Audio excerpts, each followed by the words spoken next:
The Villager and the Spectacles. கிராமவாசியும் கண்ணாடியும். ஒரு கிராமவாசி இருந்தான். அவன் படிக்கவும் எழுதவும் தெரியாதவன். ஆனால் அவன் அடிக்கடி சிலரை புத்தகம் அல்லது காகிதம் படிக்கும்போது கண்ணாடி அணிந்ததை பார்த்தான்.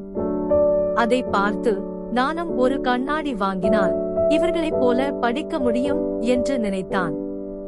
ஒரு நாள் அவன் ஊருக்குச் சென்று ஒரு கண்ணாடி கடைக்குள் நுழைந்தான்.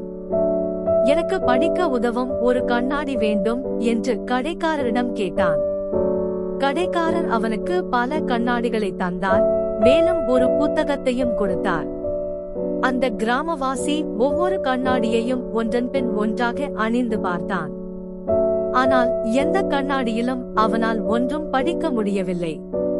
உடனே அவன் சினந்து கொண்டு, இந்த கண்ணாடிகள் எல்லாம் பயனற்றவை, எந்த கண்ணாடியும் எனக்கு உதவவில்லை என்றான்.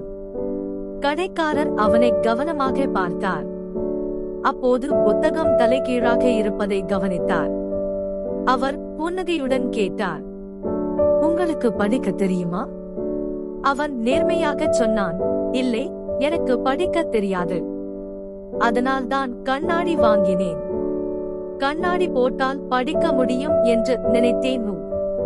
இதை கேட்டு கடைக்காரர் சிரிப்பை அடக்கிக் கொண்டு மெதுவாக விளக்கினார். அன்புள்ள நண்பா, கண்ணாடி படிக்க கற்றுக் கொடுக்காது.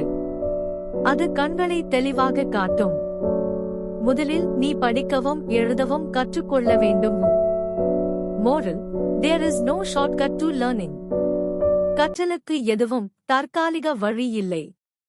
இன்றைய விடுகதை: பேசாது, கேட்காது, ஆனாலும் அனைவரையும் சிரிக்க வைக்கும் ஒன்று, அது என்ன?